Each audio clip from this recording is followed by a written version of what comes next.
Engano kye kimu ku birime ebisinga emigaso emingi weewaawo nga tebifiiriddwako nnyo kulimwa. Wabula waliwo bannayuganda basazeewo okutumbula ekirime kino eky'engano ng'omu ku bo ye Festo Kamanzi ow'okukyawanya Kakeeke ekisangibwa mu ggombolola y'e Muramba mu disitulikiti y'e Kisoro.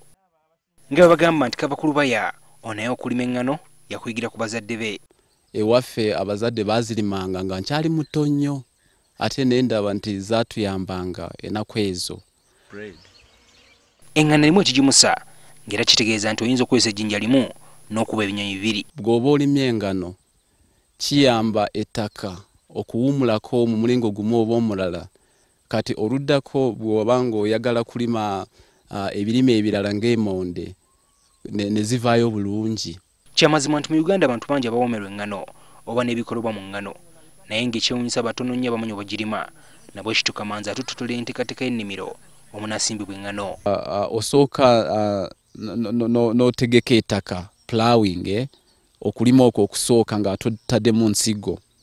Olumala awo oba teweetaagisa kuleka nti ettaka liwumulemu oba ki, gw'oba osobola immediately oteekamu engano. Gw'oba omaze okuziteekamu n'oddamu n'okavaringa, kuba bw'oba tokavarinze ate ebinyonyi bijja ne bizirya. Gwatandika obutandisi naddala ng'olinawo olimira obadde okimanyi nti weetaaga emitwalo 2 gyokka okugula ensigo okulima yiika emu ey'engano? So ng'omuntu atandika kwegamba nga atalina capital nungi, engano zandibadde nungi kuba zo ensigo yaazo ebeera ntono nga teri that expensive, ate n'ekirala teziba zeetaagisa okuteekamu ebigimusa. Katulaba n'omuntu bw'abeera ng'alina obusente butono kasita aba alina omusiri wa kuzirima kiba nga kyangu nnyo. Olwo omaze okuteekateeka ennimiro yo otandika okusiga era kitwalira engano wiiki emu yokka.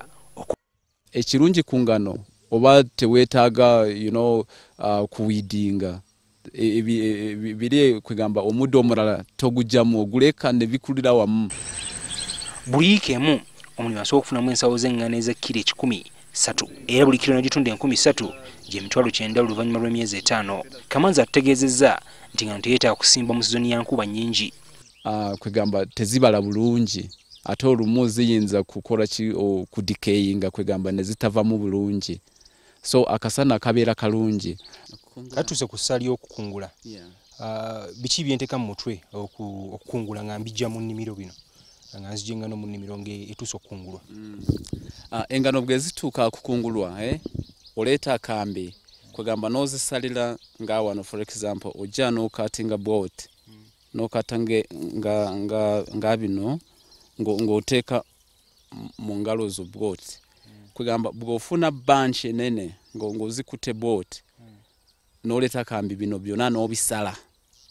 Kwegamba bw'obisala osigaza nga luno boat. Kati bwe lusigala bwe luti zino z'oteeka mu store. Wabula kiki ekikolebwa oluvannyuma lw'amakungula? Ng'oteeka mu container yo n'ozitwala n'oziteeka mu store. They are granaries we make from bamboos. Omwo mu store bw'oziteekamu ozireko mu mpozi ng'oyagala zikozesa okuzitunda oba ng'oyagala ezizo za kukozesa mu emmere. Ekisinga otawanya engano binyonyi era Kamanzi aliko amagezi gaawo abalimi. So awo oba olina kuteekawo abantu ne babeera nga bakyesinga ebinyonyi ebyo. Wabula akateeka engano mu Uganda naddala erimu wano kakyali katono nnyo olw'abantu gwettanira ennyo engano eva ebweru w'eggwanga. Okumu ku kusoomoozebwa w'engano kwe basanga mu kitundu kino nga ne Kamanzi kw'omutadde ly'ebbula ly'akatale.